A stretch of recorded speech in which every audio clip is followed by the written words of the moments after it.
आत्ते भावाच्या लग्नाला जाण्यासाठी काल मी गावी आले होते आणि आज माझी बहीण येणार होती।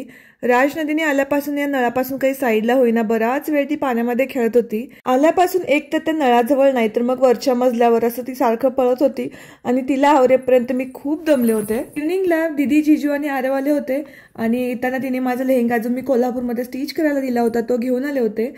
आल्याला इथे भावाची आणि बहिणीची मस्त मजा मस्ती चालू झाली। नेहमीच येताना बहीण काही ना काहीतरी वेगळं खायला घेऊन येते। यावेळेस तिने बकलावा आणला होता पण आम्हाला कुणालाही त्याची टेस्ट अजिबात आवडली नाही। शेवटी ओरिजिनल जी तिथे मिळते ना तिथेच कदाचित त्याची टेस्ट चांगली भेटत असेल। इथे आत्याने ज्या साड्या दिल्या होत्या त्या मम्मीने दाखवल्या आणि त्या खूप छान होत्या। त्यानंतर इथे राज, नंदिनी आणि दीदी यांची मस्ती चालू होती आणि मी मात्र दीदीने जे काही माझा लेहंगा किंवा बाकीच्या काही गोष्टी आणल्या होत्या ते पाहण्यात बिझी झाले होते। हाच तो लेहंगा आहे जो मी ऑनलाईन मागवला होता आणि दीदीने ना राज, नंदिनीसाठी बऱ्याचशा काही वस्तू घेऊन ठेवल्या होत्या त्या सुद्धा ती घेऊन आली होती।